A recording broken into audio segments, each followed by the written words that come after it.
नमस्कार जनरल साहब, बहुत बहुत स्वागत है आपका। जय हिंद अंजू, आपको और आपके दर्शकों को नमस्कार। जय हिंद, जय भारत। जय हिंद, जय भारत। सर, ये भिखारी पाकिस्तान को क्या हो गया है? उसको भीख में चाइना से जेट 35 भी चाहिए था, अब उसको हाइपरसोनिक मिसाइल भी चाहिए और उसका भीख में टेक्नोलॉजी भी चाहिए। धोबी का कुत्ता, न घर का न घाट का। पाकिस्तान की आज की हालत बिल्कुल उसी धोबी के कुत्ते की तरह है।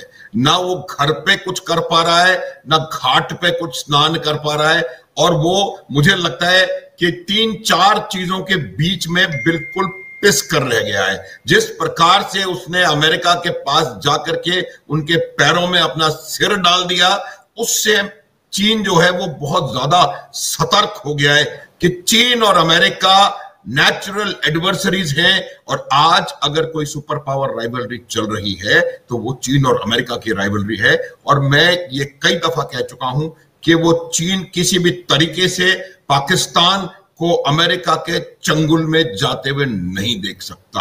अभी इसके अलावा भी कुछ चीजें हैं। आईसीबीएम देने से मना कर दिया, एसएलबीएम देने से मना कर दिया, एडवांस एसएटी की जो टेक्नोलॉजी है वो देने से मना कर दिया, एचजीवीज या इस प्रकार के जो वॉरहेड्स हैं वो देने से मना कर दिया। देखिए, ये एक चीज बिल्कुल साफ है। दो इसकी वजहें मेन। पहली वजह, वो नहीं चाहता कि उसके द्वारा दी गई टेक्नोलॉजी कहीं कॉम्प्रोमाइज हो, खास करके वो टेक्नोलॉजी या वो हथियार जो कि उसको अपने स्ट्रेटेजिक पावर बैलेंस के लिए चाहिए। अगर आप देखिए, मैं आपको छोटा सा उदाहरण देता हूं। उन्होंने PL-15 या जो भी उनका मिसाइल सिस्टम था वो पाकिस्तान को दिया, पाकिस्तान ने उसको इस्तेमाल किया, सारे धराशायी हो गए। जब धराशायी हो गए तो अब चीन को इस बात का, इसका एक और चीज पता होनी चाहिए आपके दर्शकों को। जब वो उसके जो डेब्रिस गिरी, उसको लेने में जापान ने इंटरेस्ट दिखाया। वो क्यों दिखाया? क्योंकि जापान और चीन के बीच में स्ट्रेटेजिक राइवलरी है, और वो चाहता है देखना कि चीन किस प्रकार की टेक्नोलॉजी का इस्तेमाल कर रहा है। मेरा कहने का मतलब यह है कि अगर आपको कोई वेपन सिस्टम दिया जाता है, आप उसका पहली बात ठीक से प्रयोग नहीं कर सकते क्योंकि आपकी औकात नहीं है प्रयोग ठीक से करने की, और दूसरी बात, जब वो गिर जाता है तो वो कहीं ना कहीं कॉम्प्रोमाइज हो जाने के चांसेस हो जाते हैं। तो मेरा ये मानना है कि जितने भी हथियार, वेपन सिस्टम्स इंक्लूडिंग JF-35 जो कि उनको स्ट्रेटेजिक पावर बैलेंस के लिए और रीजनल पावर बैलेंस के लिए चाहिए, चाहे वो ग्लोबल बैलेंस की बात करें, चाहे हम रीजनल बैलेंस की बात करें, उन हथियारों को वो किसी कीमत पे भी पाकिस्तान को देने के लिए तैयार नहीं है। और ये मेरा मानना है कि ये बहुत जबरदस्त स्ट्रेटेजिक झटका है पाकिस्तान के ऊपर। उसकी वजह एक है, क्योंकि जिस प्रकार का मिसाइल डेवलपमेंट प्रोग्राम हम कर रहे हैं, पहली बात, और जिस प्रकार की मिसाइल्स हमारे पास हैं, जिसके असर का मुजाहरा हमने ऑपरेशन सिंदूर में करके दिखा दिया, चाहे वो स्कैल्प मिसाइल हो, 24 में से 24 मिसाइल अपने ठिकानों पर लगना, या ब्रह्मोस द्वारा किया गया बहुत जबरदस्त तांडव पाकिस्तान के अंदर। तो मेरा यह मानना है कि पाकिस्तान को इन चीजों से इतना डर लगा है कि वो इमीडिएटली इस प्रकार के मिसाइल सिस्टम्स और उसकी टेक्नोलॉजी का ट्रांसफर चाहते थे। हालांकि टेक्नोलॉजी का पाकिस्तान करेगा क्या, क्योंकि पाकिस्तान की मुझे लगता नहीं है कि कोई जरा सी भी उसमें शक्ति है कि इस टेक्नोलॉजी का प्रयोग करके वो कोई हाइपरसोनिक मिसाइल को डेवलप कर सके। तो मेरी समझ ये कहती है कि चाइना कभी भी इन 5-6 जो मैंने आपको बताने की कोशिश करी, और भी जो उसके वेपन सिस्टम स्ट्रेटेजिकली इंपॉर्टेंट हैं, उनके साथ वो कभी भी पाकिस्तान को नहीं देगा, क्योंकि उसको पूरा शक है कि पाकिस्तान के पास ये टेक्नोलॉजी गई, फिर ये पूरे वेस्टर्न वर्ल्ड में ये टेक्नोलॉजी का प्रोलिफरेशन हो जाएगा। हम सब जानते हैं इनके न्यूक्लियर साइंटिस्ट के बारे में, जिसने कि स्मगल आउट की थी न्यूक्लियर टेक्नोलॉजी चाइना को, कोरिया को, कहां भी, ईरान को, कोरिया को, whatever। तो ये पाकिस्तान इस बात के लिए जाना जाता है। पाकिस्तान एक बहुत ज्यादा घटिया मुल्क है, और इतने घटिया मुल्क के लिए चाइना अपनी स्ट्रेटेजिक प्रोग्रेस को कॉम्प्रोमाइज नहीं करेगा।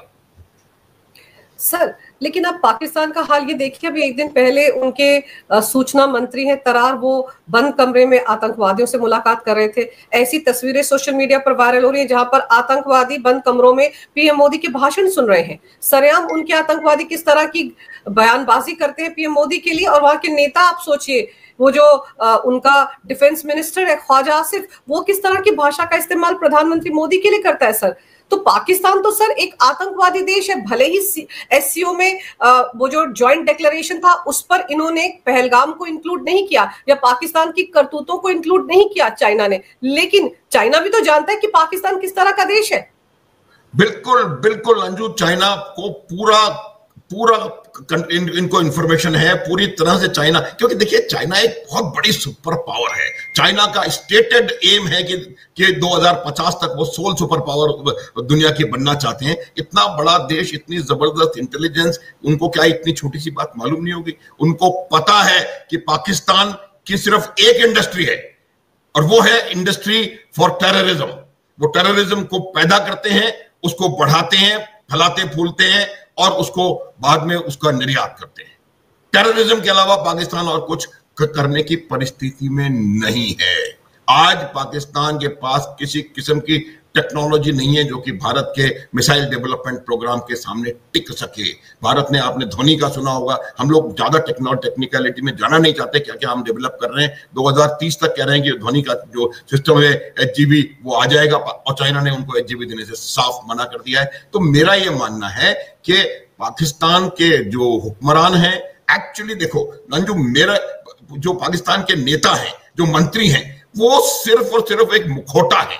पाकिस्तान की जो सरकार है वो पाकिस्तान की सेना का माउथपीस है और वहां वही होता है जो पाकिस्तान की सेना चाहती है। इससे बड़ा क्या उदाहरण हो सकता है कि अमेरिका का प्रेसिडेंट जब पाकिस्तान से किसी को बुलाना चाहता है तो वो शहबाज शरीफ साहब को एक किनारे में रख करके और मौलाना मुल्ला मुनीर को बुलाता है। तो इससे साफ पता पड़ना चाहिए कि पाकिस्तान के जो लीडर हैं उनकी औकात क्या है। अब पाकिस्तान के जो तरार साहब हैं या ये इनके जो रक्षा मंत्री हैं, ये लोग जिस प्रकार के स्टेटमेंट दे रहे हैं वो पैरेट की तरह वही स्टेटमेंट देते हैं जो कि उनको DGISPR या ISI या पाकिस्तान की आर्मी कहती है। अभी उनको आवश्यकता क्या है? क्योंकि मैं एक बता रहा हूं, जो हम धोबी के कुत्ते की बात कर रहे थे, तो एक दबाव उस कुत्ते के ऊपर टेररिस्ट जो है उनका है। जो आज की तारीख में पाकिस्तान के अंदर आतंकवादी संगठन हैं, वो लगातार दबाव बना रहे हैं पाकिस्तान के एस्टेब्लिशमेंट पे और पाकिस्तान की सेना पे कि आपने हमारे तमाम अड्डों को बर्बाद करवा दिया, आपने हमारे इतने सारे साथियों को मरवा दिया। हालांकि आपने उनको नेशनल फ्लैग में लपेट करके अंतिम विदाई दी थी, लेकिन वो गुड इनफ नहीं है। अब हमारे लिए आप क्या कर सकते हैं? यही वजह है कि तरार साहब को इनके साथ मिलकर के बैठक करनी पड़ती है। बहावलपुर में हाई लेवल बैठक होती है जिसमें कि जैश ए मोहम्मद, लश्कर ए तैयबा, हिजबुल मुजाहिदीन, TRF, ISI और पाकिस्तानी सेना के नुमाइंदे बैठते हैं और फिर वो डिसाइड करते हैं कि कैसे हम और नए लॉन्च पैड्स बनाएंगे, उनको हाईली टेक्निकली वायबल बनाएंगे ताकि इंडिया की जो सर्वेलांस है उसको ना पकड़ पाए। देखिए ये बात बिल्कुल साफ है कि चाइना को, किसी को भी पता पड़ेगा कि पाकिस्तान की क्या औकात है और वो क्या कर सकता है। उसका जितना एयर डिफेंस सिस्टम, उसका जितना एयर ऑफेंसिव सिस्टम जो चाइना ने उनको दिया था, उस सबका बट्ठा बैठा करके और पूरी तरह से ऑपरेशन सिंदूर में पाकिस्तान हर लेवल पे नाकामयाब रहा, चाहे वो एयरफोर्स JF-17 हो या कोई भी जहाज हो। तो इस ऐसे देश को कौन अपनी टेक्नोलॉजी और अपनी खुद के वेपन सिस्टम्स की बेइज्जती कराने के लिए वेपन सिस्टम्स देगा? तो ये बिल्कुल मेरे हिसाब से ये होना था और ये हो गया है।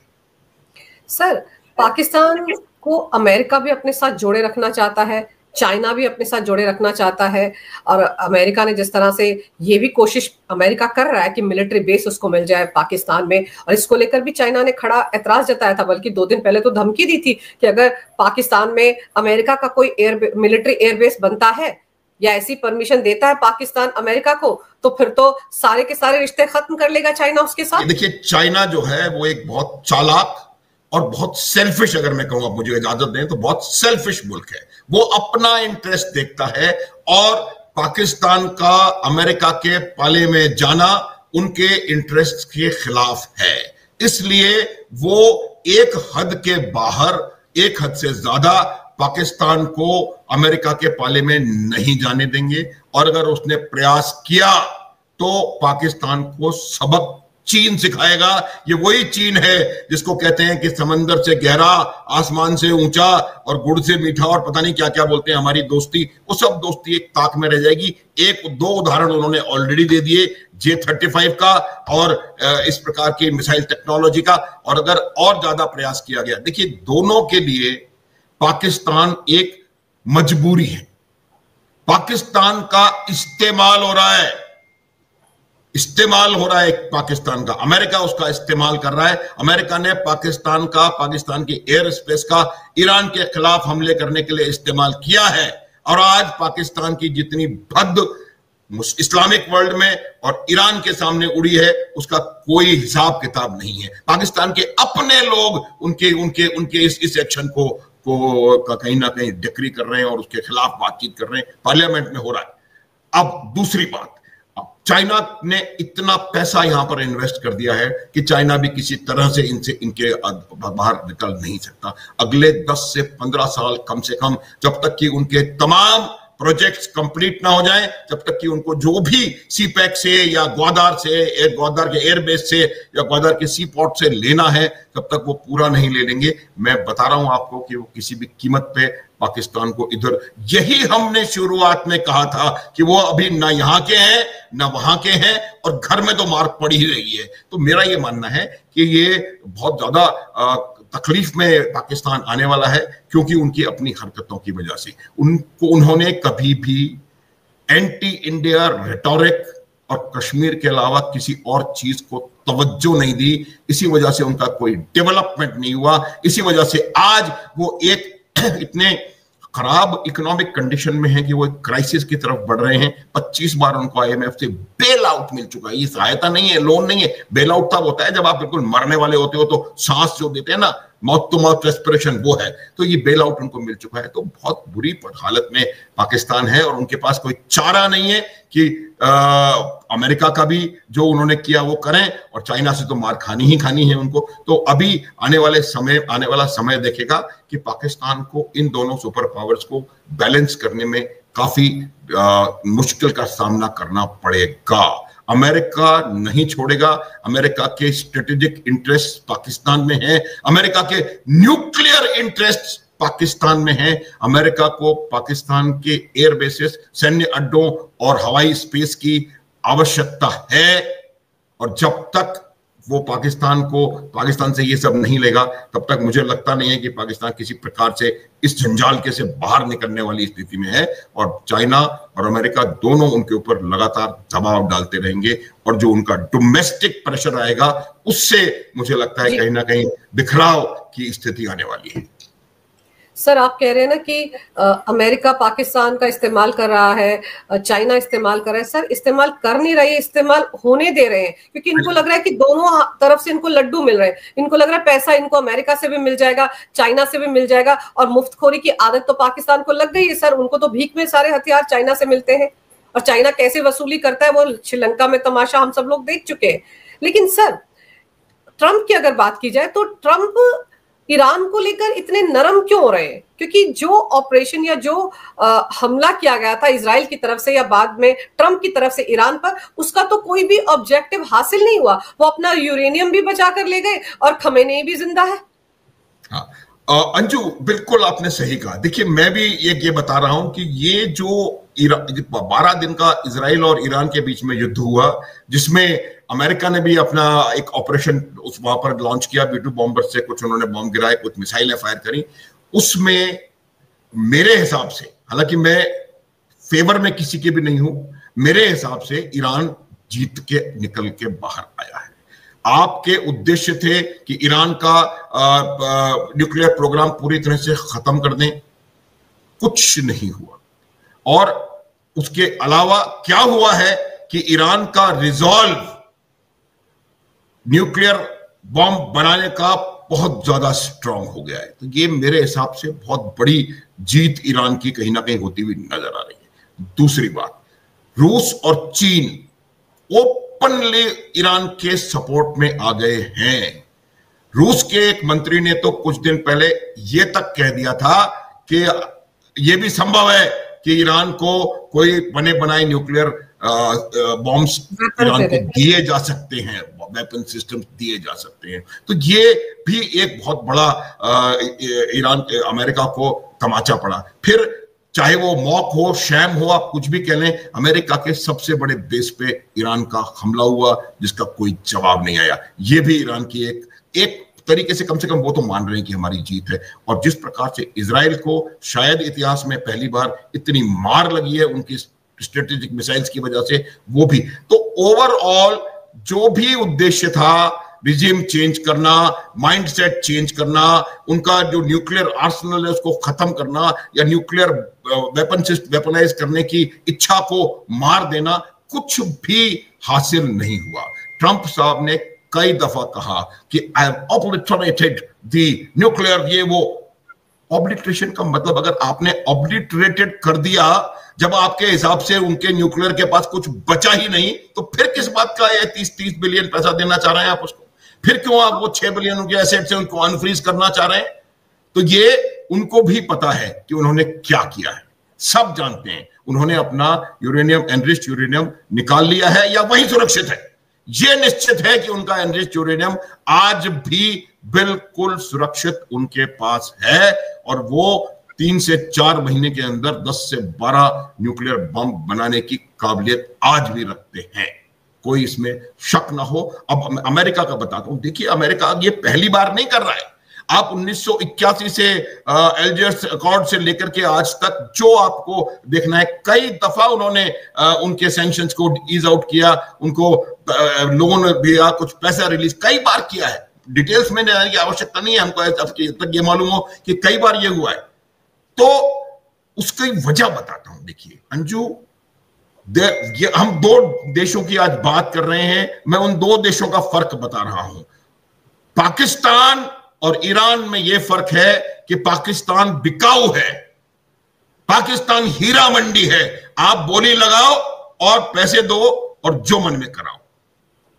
ईरान एक बहुत पुरानी सभ्यता है, एक बहुत बड़ा शक्तिशाली बहुत बड़ा मुल्क है।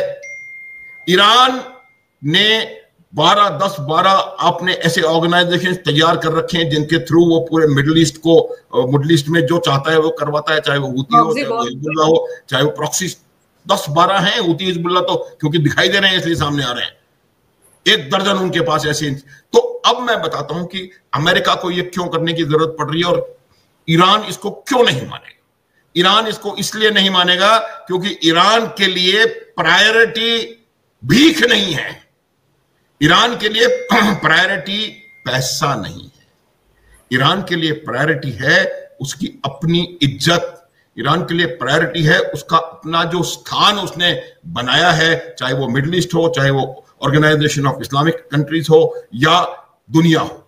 जी। ईरान की एक पोजीशन मेरे हिसाब से। यहाँ पर क्या ये कहा जा सकता है कि कहीं ना कहीं अमेरिका अब इस बात को लेकर डरा हुआ है कि हूती, हमास, हिजबुल्लाह कहीं अमेरिका के अंदर किसी तरह की बड़ी घटना को अंजाम ना दे, इसलिए क्या वो ईरान को मनाने में, पटाने में लग गया कि मैं सैंक्शंस हटा लूंगा, $30 बिलियन से मदद करूंगा? वो युग क्यों कर रहा है और एंड में उसने क्यों क्या कह रहा है कि मैं आपको 30 बिलियन दूंगा, 6 बिलियन अनफ्रीज कर दूंगा, आपको ये दे दूंगा, आपको वो दे दूंगा।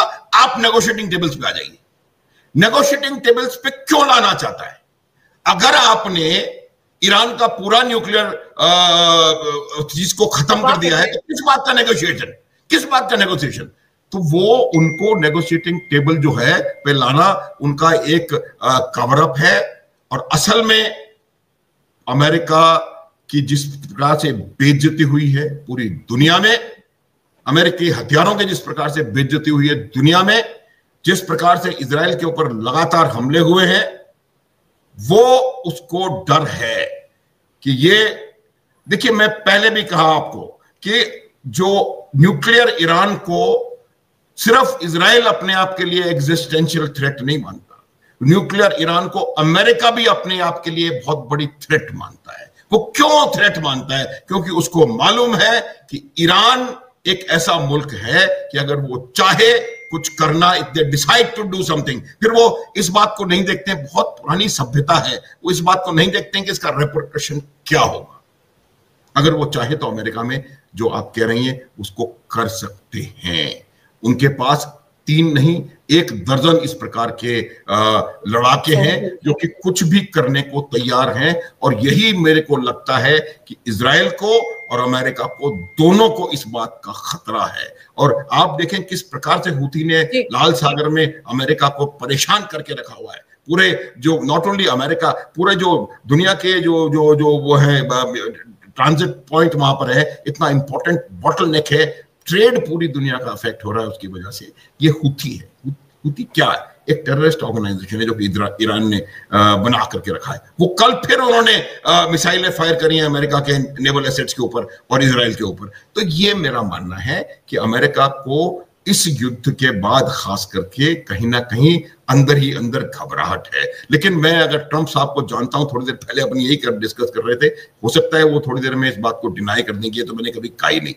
ये भी बहुत संभव है क्योंकि वो बहुत उनके अपने वॉशिंगटन पोस्ट के हिसाब से लोगों को मालूम है कि उन्होंने कोई 30-35 हजार बार झूठ बोला था, 21 झूठ पर डे। तो he is a compulsive liar और वो कुछ भी कर सकता है। लेकिन ये बात बिल्कुल साफ है कि इस युद्ध के बाद ईरान चाहे कितना भी उसका नुकसान हुआ हो, कितना भी नुकसान हुआ हो, साइकोलॉजिकली पूरी दुनिया में एक ताकत के रूप में उभर करके निकला है। आज वो इस्लामिक वर्ल्ड में एक शक्ति है और वेस्ट एशिया में एक शक्ति है, और कहीं ना कहीं जिस प्रकार के उसके इंटरनेशनल रिलेशंस हैं वो विश्व में शक्ति बन रहा है। और सर यही बातें शायद अमेरिका को डरा रही हैं, इसीलिए डोनाल्ड ट्रंप कभी कहते हैं 30 बिलियन डॉलर दे रहा हूं मदद, फिर कहते हैं नहीं मैंने ऐसा नहीं कहा। और अब तो खबरें ये भी हैं कि वो अरब देशों के जरिए किसी ना किसी तरीके से ईरान को पैसिफाई करने की कोशिश कर रहे हैं, उसको मदद देने की कोशिश कर रहे हैं, रियायतें हटाने की कोशिश कर रहे हैं, ताकि उनके देश पर जो खतरा मंडरा रहा है हूती, हमास और ये हिजबुल्लाह के जरिए किसी भी तरह के हमले का, उससे बचा जा सके। सर आपने इस विषय पर बहुत ही अहम जानकारी मेरे दर्शकों को दी, मेरे लिए समय निकाला, आपका बहुत बहुत धन्यवाद। नमस्कार, जय हिंद। जय Hind Anju, thank you very much. बहुत बहुत धन्यवाद।